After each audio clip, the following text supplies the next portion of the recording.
la- ¿Sí se de que acordaban? sí, Ah, ok. Ah, bueno, yo dije, no, pues a lo mejor no se acuerdan, porque pues como diario lo mandaba, dije, "Ah, no", pero bueno. Oigan, Fer no se ha conectado, ¿verdad? no, maestra, no se ha conectado. Bueno, muy bien. Para tener ahí anotaciones, me dijo Marichuy que ahorita se conectaba, que había salido tantito, entonces vamos a comenzar. El día de hoy vamos a abordar ya lo que son los derechos humanos. Vamos a hablarlo como a grandes rasgos, algunas particularidades de lo que son los derechos humanos. Y para estas sesiones, yo creo que esta y la siguiente vamos a seguir trabajando con esto, con lo que son los derechos, porque es como mucha información lo que hay al respecto de esto. Y para este tema también les voy a dejar un trabajo, van a hacer un rotafolio de los derechos humanos. Se los voy a pedir en físico. Igual ustedes le van a tomar fotos para presentarlo de manera virtual, pero la idea sí es que lo hagan en físico, ¿ok? Yo creo que con media cartulina y van a hacer el rotafolio como si fuera un cuaderno, ¿ok? Van a presentar ahí lo que son los derechos de los niños. Ahorita vamos a ver así como lo que son los derechos humanos y después nos vamos a enfocar en los derechos de los niños y ustedes van a elaborar lo que es su rotafolio, ¿ok? Igual en la tarea yo les voy a poner ahí qué tiene que llevar, los tamaños más o menos y les subo un ejemplo para que se den una idea, ¿ok? Bien, pues vamos a comenzar. Permítame un segundo.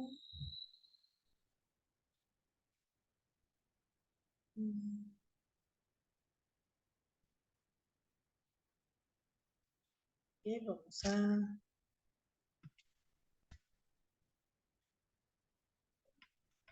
Bien, vamos a empezar pues con lo que son los derechos humanos antes de abordar, por ejemplo, qué es la CDNH y todo esto.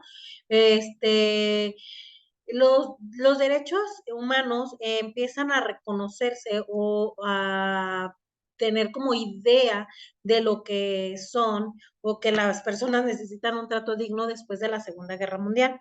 En 1939 inicia lo que es esta Segunda Guerra Mundial, termina en 1945 y a partir de su término, más o menos en 1948, se establece lo que es la Organización de las Naciones Unidas, lo que es la ONU. Esta organización, pues la idea era, pues, que los países tuvieran paz y con ello también hacer derechos para las personas y dentro de esto, pues también darle cierta protección a los niños y a las niñas.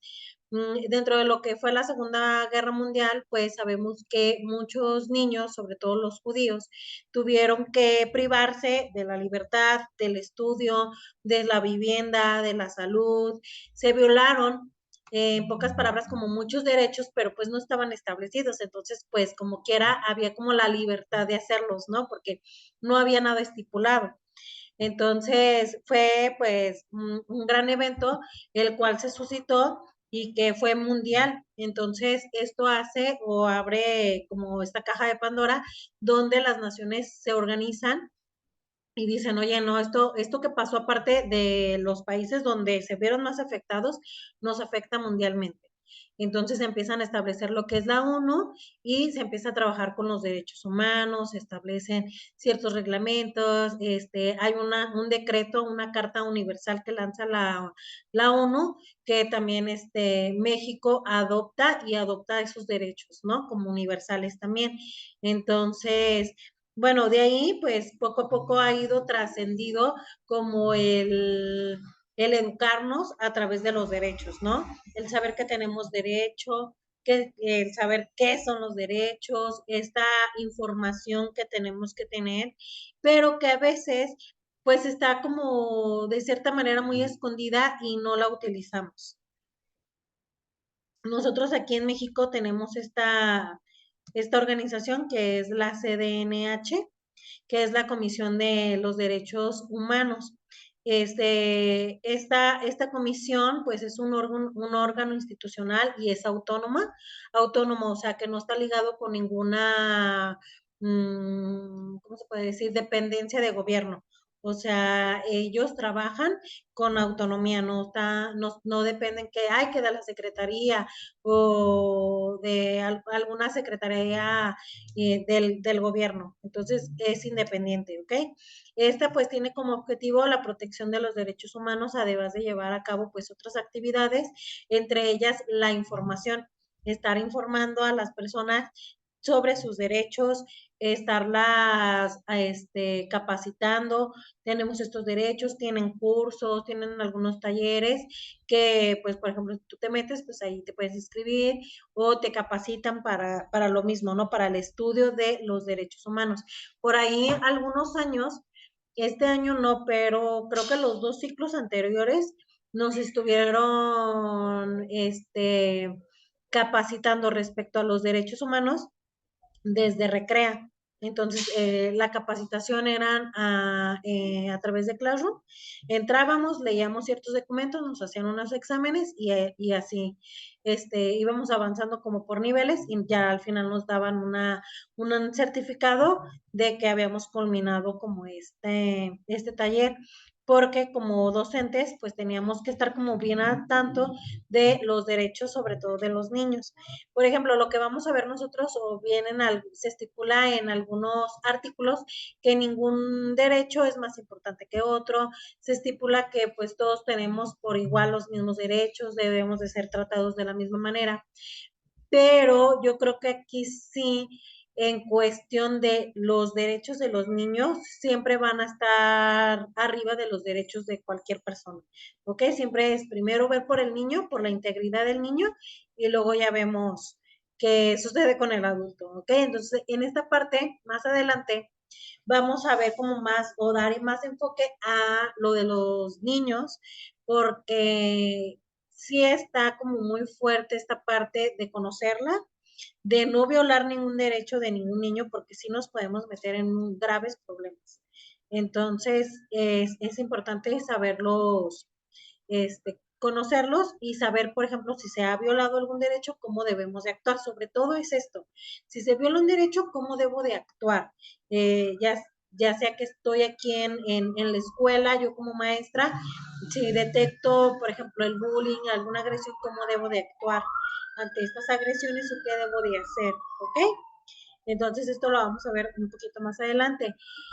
Dentro de las funciones de la Comisión Nacional de los Derechos Humanos, que es la CDNH, es recibir quejas sobre violación de los derechos humanos, formular recomendaciones, denuncias públicas a las autoridades que han realizado violación de los derechos de las personas. Es como estar atentos en ese aspecto y elaborar programas de prevención como estos talleres, ciertos cursos, algunos anuncios que por ahí pasan en la televisión de, oye, este es tu derecho, no te debes de dejar. Sobre todo esta parte de estar informando a las personas, no es como que parte de su trabajo. Proponer al presidente la firma de convenios, acuerdos internacionales en materia de derechos humanos. Hay derechos que, como les decía, hay derechos universales. ¿Esto qué quiere decir? Que aquí en México tengo este derecho, pero igual lo puedo tener en Estados Unidos, en España, en Canadá, ¿ok? Entonces, tenemos que checar cuáles son estos derechos universales, los cuales pues nos pueden servir de mucho si es que viajamos en algún momento y están violando nuestros derechos. ¿Cuáles no son las funciones de la CDNH?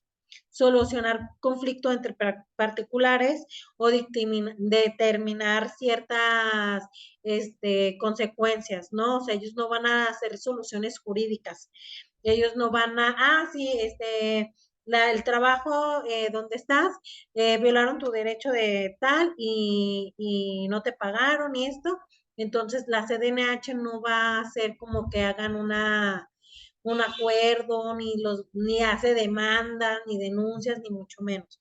O sea, a lo mejor ellos te pueden asesorar, sí, están violando este derecho, ¿cómo puedes actuar? Así, así, así. Ok, entonces ya tú sabes si procedes por la vía jurídica o no. Pero la queja ante la comisión de la CDNH, ellos no te van a multar, ellos no te van a, mm, a castigar o algo así, no, o sea, ahí se dan las quejas, ahí te informan, te capacitan y listo. Obviamente dentro del asesoramiento que ellos te dan, muchos derechos van ligados a un delito. Por ejemplo, si tengo derecho a la libertad y privo a alguien de la libertad, ya estoy incurriendo, estoy violando el derecho de la persona y estoy incurriendo en un delito. Entonces, hay derechos que si se violan, automáticamente incurriste en un delito y se va a lo que es, a lo jurídico, ¿ok? Entonces, por eso tenemos que estar bien asesorados y qué podemos hacer, cómo nos podemos manejar si estoy viviendo alguna injusticia. Eso es a lo que básicamente se dedica la CDNH, ¿ok? Bien, los derechos humanos son un conjunto de facultades e instituciones que en cada momento histórico concretan las exigencias de la dignidad, la libertad y la igualdad humanas, las cuales deben ser reconocidas positivamente por los ordenamientos jurídicos a nivel nacional e internacional. ¿Ok? Entonces, ¿se acuerdan cuando veíamos esta parte de lo que era ser ciudadano? En la antigua Grecia y Roma, ser ciudadano tenías ciertos privilegios. Dentro de estos ciertos privilegios, pues tenías algunos derechos, eras tomado en cuenta, podías participar en algunas cosas. Y pues hoy en día, pues toda esta parte o estos prejuicios se han quitado y todos desde el momento en el que nacemos tenemos derecho. Entonces, somos ciudadanos y tenemos estos privilegios, ¿ok? Que nos tienen que respetar. En México se clasifican los derechos humanos en dos ramas. Los derechos humanos consignados dentro de un texto constitucional y que nuestro máximo ordenamiento legal designa a su nombre del úter de los derechos humanos y sus garantías y se localizan los primeros 29 artículos de nuestra Carta Magna, o sea, dentro de la Constitución mexicana, los derechos que tiene la nación, o sea, nuestro país como México, están en la Constitución y están en estos 29 artículos, en los primeros 29. Y después dice que encontramos derechos humanos en la parte orgánica en algunos artículos que más adelante vamos a revisar, que es el 30, 34 y el 123. También tenemos los tratados de pactos, convenios internacionales o otros que han pasado de ser parte de nuestro orden jurídico positivo por el procedimiento señalado en el artículo 137 y actualmente el artículo primero de nuestra Constitución Federal, como son, por ejemplo, la Declaración Universal de los Derechos Humanos, documento expedido por la Organización de Naciones Unidas, la ONU, el 10 de diciembre de 1948 y que México hizo suya. Es la carta que les hablaba. México tiene los derechos que entran dentro de la Constitución mexicana. Aquí nos dice que son estos 29 primeros artículos que están dentro de la Constitución, pero que también tenemos estos derechos universales que son parte de una carta que expide las Naciones Unidas desde su fundación, que fue en 1948. Entonces, tenemos estos derechos universales en que entran varios países y tenemos los derechos y leyes dentro de nuestra Constitución, ¿ok? Y también más adelante vamos a revisar la carta donde vienen estos derechos. Ahorita a ver si no la descargué, pero ahorita la descargo para presentarla. Generación de los derechos humanos. Los derechos, como todo en la vida, evolucionan. Y en este caso, pues los derechos humanos también han ido evolucionando. Aquí nos menciona que hay tres generaciones dentro de lo que son los derechos humanos. Dice, los derechos de la primera generación defendían a los ciudadanos frente al poder del Estado, incidiendo en la libertad de expresión y los derechos económicos, sociales y culturales, además de aquellos que añaden a la dignidad de la persona y a su autonomía y el derecho a la integridad y física, ¿ok? Aquí porque esta primera generación, o sea, los primeros derechos que surgieron, se enfoca en esta parte porque veníamos, acuérdense, de lo que era la Segunda Guerra Mundial, donde había habido personas que las habían privado de su libertad, los habían golpeado, por eso esta parte de la integridad física. ¿ok? La dignidad como persona, respetar a la persona y por ende respetar sus creencias, ¿no? Sus tradiciones, su religión. Entonces, esta primera generación se va y se enfoca a lo que se había estado violando en esa actualidad, ¿ok? En ese caso, pues fue a través o a partir de la Segunda Guerra Mundial, a través de toda esta violación de derechos que se enfocan en esto, ¿ok? Y hay otras dos generaciones.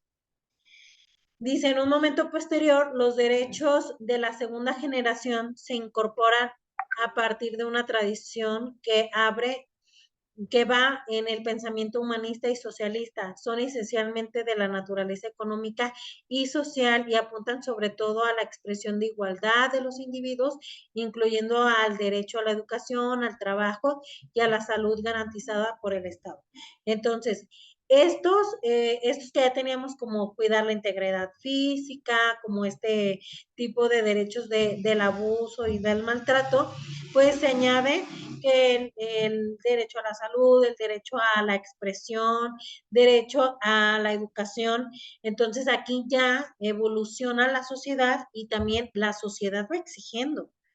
¿Ok? Por eso también los derechos se pueden ir incorporando, pueden incorporarse nuevos derechos o algunos pueden dejar de existir dependiendo de la actualidad, de lo que se esté manejando dentro de la sociedad.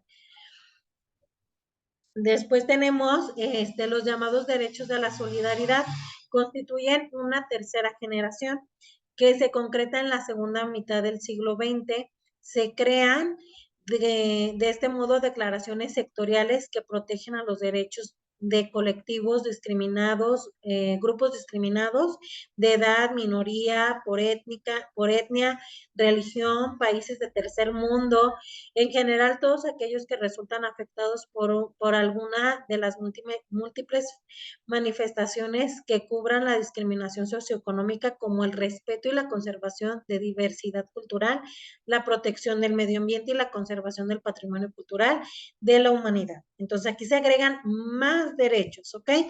Dependiendo, como les digo, o sea, la sociedad va transformándose, va requiriendo nuevas necesidades y entonces los derechos humanos se van ajustando respecto a estas nuevas necesidades. Entonces, en una primera generación, ¿qué se resguardaba? La integridad personal, ¿ok? Esta integridad personal, física, esta parte de seguridad y esta libertad, ¿verdad? Porque habían estado, pues, ahora sí que los que estuvieron en los campos de concentración, también había pasado lo de la Revolución Mexicana, entonces muchos niños habían sido partícipes de la revolución y no habían ido a la escuela, no habían estudiado, ni nada. Entonces, ahí empieza a haber ese foco. Después viene esta parte donde, oye, pues también la economía social, la libre expresión, el derecho a la educación, donde ya a lo mejor nos transportamos a lo mejor a los años 50, 60, donde ya entra esta parte, ¿no? Donde todavía la educación es obligatoria y todo esto. En la materia de Historia de México, de la educación, ahí habla un poquito que la educación se hace obligatoria, pero sin embargo, y aunque Secretaría y el mismo gobierno les dice a los padres de familia que deben de llevar a sus hijos a la escuela, sin embargo, no se cumplían. O sea, a pesar de que los derechos evolucionaron, que las necesidades de la sociedad habían sido otras, muchas personas no llevaban a sus hijos todavía a la escuela o no respetaban mucho este derecho. ¿Ok? ¿Por qué? Porque faltaba información. Recordemos que México, pues, ha sido un país que no había tanta tecnología y que no había tanta información y que aparte la mayoría de sus estados eran rurales. Entonces no había como también tanta economía y la información no llegaba tan rápido, ¿verdad? Como en una ciudad. Entonces, a pesar de que ya se había estipulado desde hace años el derecho a la educación, todavía llegamos, yo creo que a un 1970 y todavía las personas, no todas tenían o podían ingresar a la educación primaria. Por ejemplo, yo veo a mi abuelita y ya en sus tiempos ya se había estipulado ciertas cosas sobre la educación y sin embargo ella nada más fue a primero de primaria y después la sacaron y la pusieron a trabajar. Entonces, no había tampoco ese cuidado de, ok, está el derecho, vamos a ver que las personas lo sigan, ok, por ejemplo, los niños tienen derecho a la educación, al buen trato, esto, vamos viendo que lo vayan siguiendo, no lo hacían, por eso pues tuvieron que pasar muchos años. Hoy en día, sí es un delito no, casi no llevar a tus hijos a la escuela, pero aún así hay niños en la calle que tú puedes encontrar que están vendiendo chicles, que están ahí con sus papás esperando a que terminen de lavar los coches o el parabrisas, ¿no? Ahorita sí, la mayoría de las personas estudian o la mayoría de los niños estudian y tienen este derecho, pero y ya son pocas las personas que deciden o que no pueden llevar a sus hijos a la escuela. Pero anteriormente se estipulaban los derechos, más no se vigilaba que se siguieran. Y en la tercera generación, en esta ya a mitad del siglo XX, se entran todos estos demás derechos, ¿no? O sea, ya vamos a respetar las etnias, ya vamos a respetar a las personas de otras religiones, con otras costumbres, ya está, dice, el respeto y la conservación de la diversidad cultural, ya entra en esto, ¿no? Y la protección del medio ambiente y sobre todo de la conservación de la conservación del patrimonio cultural de la humanidad, estas reservas ecológicas que tenemos como seres humanos, ¿no? ¿Para qué? Para el beneficio también de nosotros.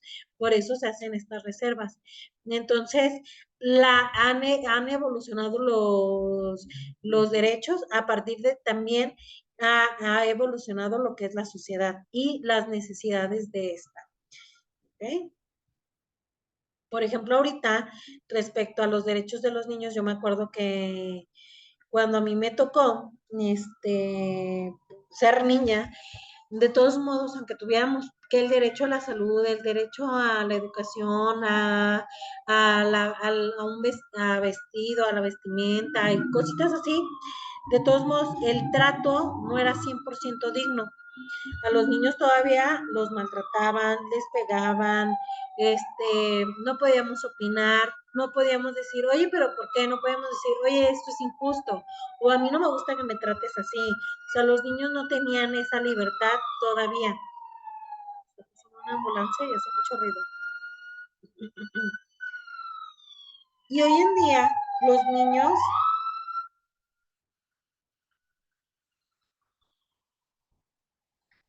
ay,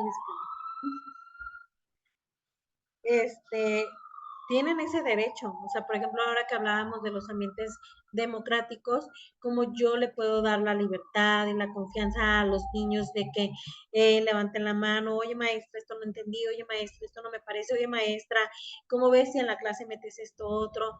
O sea, todas estas cuestiones y estas libertades que pueden tener los niños, ¿no? Dentro de la clase, que ahorita pues ya no se les castiga. De hecho, tú como docente no puedes decirle a los niños o a un niño, ¿no?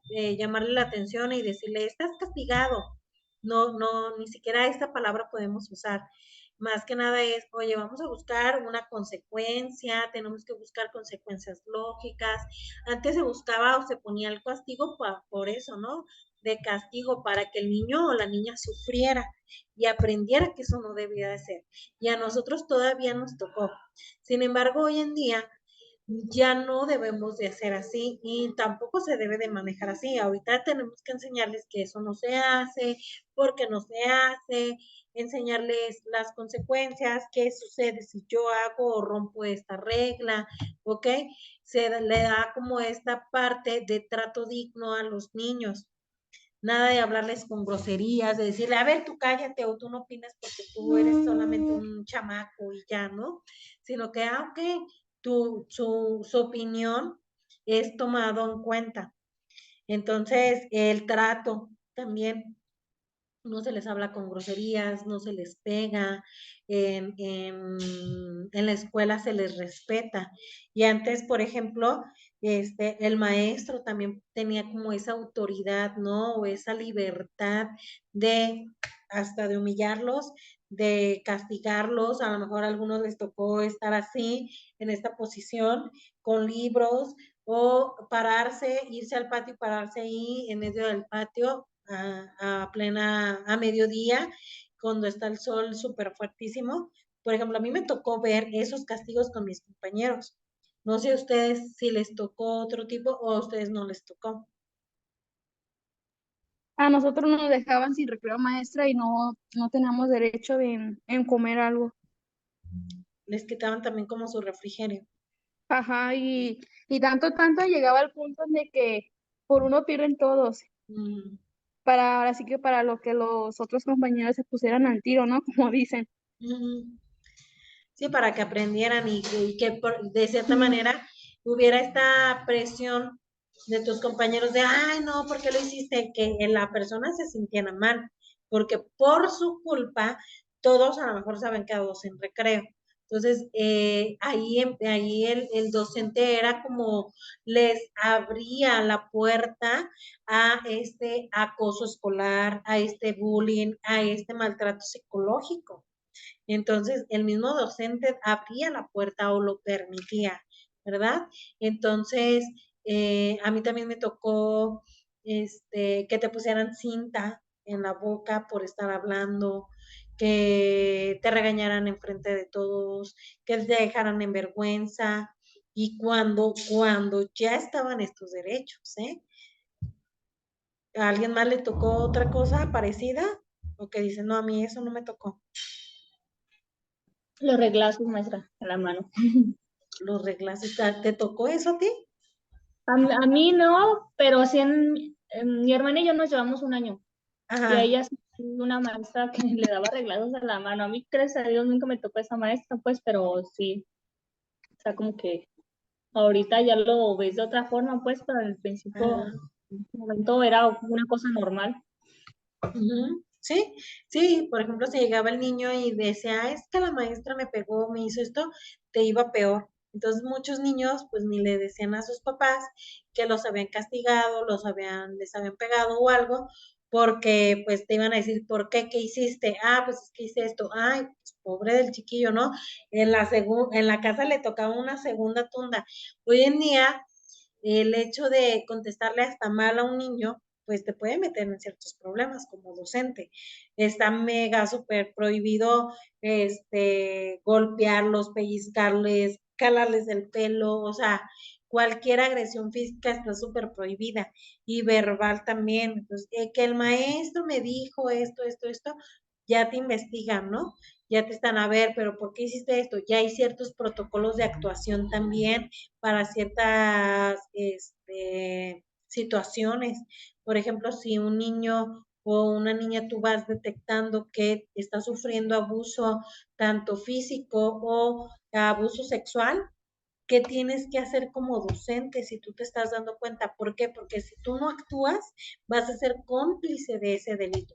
Y si un día se destapa o averiguan o algo y se dan cuenta que tú sabías o que tú ya te habías dado cuenta, también vas a la cárcel. Entonces tenemos que tener mucho cuidado y conocer los derechos de los niños, sobre todo nosotros que vamos a estar en contacto con ellos, qué debo de hacer si yo me estoy dando cuenta que mi alumno lo están maltratando o no come adecuadamente en casa o algo, tengo que hacer algo, no me puedo quedar y hacerme de la vista gorda, porque al final esto me va a provocar problemas más grandes, ¿ok? Y sin embargo, pues antes se permitía, o los mismos docentes se daban cuenta que golpeaban a los niños, que, que los maltrataban o algo, pero pues no hacían nada. Al final, pues eran los papás y ellos mandaban. Y hoy en día eso no está permitido. Bien, nos menciona aquí que los derechos humanos en sus tres primeras generaciones son obra de la cultura humana que exige tiempo y esfuerzo para dar vigencia y psicológica a estos derechos y llevar a su relación valores positivos. En los últimos años, el estudio generacional de los derechos humanos ha ido concretando nuevos planteamientos y opiniones de no muy poca importancia. Casi todos los casos de esta nueva generación se trata de nuevos derechos, pero en otros casos se trata de derechos ya enunciados y regulados posteriormente, solo que redefinidos por las nuevas condiciones de la sociedad, la tecnología y la globalización. Entonces, aquí, por ejemplo, es la última generación de los derechos, da esta flexibilidad laboral, transexualidad, derecho a la información, los derechos humanos y el ciberespacio. Por ejemplo, más adelante, ya que veamos lo que es la educación sexual, y ahí están los derechos sexuales para los adolescentes. Entonces, cosa que tampoco anteriormente estaba. Entonces, hoy en día, dentro de los derechos sexuales de los adolescentes, el primer derecho es derecho a la información. O sea, por ejemplo, si tú vas a dar una clase de sexualidad a tus chicos, se la tienes que dar sí o sí. Antes, el maestro decía, yo no la voy a dar, o yo la doy hasta este punto, o había maestros que de plano, sáltense esas páginas, arránquenlas, yo no la voy a dar, o los mismos papás pedían que no se les diera ese tipo de clases a los niños. Hoy en día no. Si no lo privamos a los niños de esa información, estamos incurriendo también de cierta manera